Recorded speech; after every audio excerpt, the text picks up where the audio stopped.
This is on 14th February 2026, దుమారం లేచిన వెంటనే heritage foods limited announces resignation of VP and head national sales Makaranand Shastri. Makaranand శాస్త్రిని February 14th 2026 ఉద్యోగంలోంచి తీసేస్తుంది. February 14, 2026. నెక్స్ట్ పేజీలోకి 2015లో చంద్రబాబు నాయుడు గారు ముఖ్యమంత్రిగా ఉండగా ఇందాపూర్ డైరీని టీటీడీ నెయ్యి వ్యవహారాల్లోకి హెరిటేజ్ యూనిట్ ని తీసుకొచ్చినారు. 278 రూపాయలు కోట్ చేసి టీటీడీకి నెయ్యి సప్లై చేసింది. Next page. 2016 మార్చ్ 18న ల్యాబ్ టెస్టుల్లో ఇందాపూర్ డైరీ ఫెయిల్ అయి డిస్క్వాలిఫై అయింది. అంటే కల్తీ జరిగిందనే కాదని అర్థం.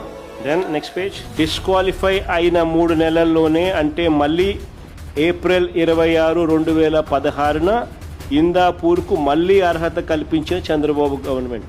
బిడ్డింగ్ లో పాల్గొన్న ఇందాపూర్ డైరీ ఎవిడెన్స్.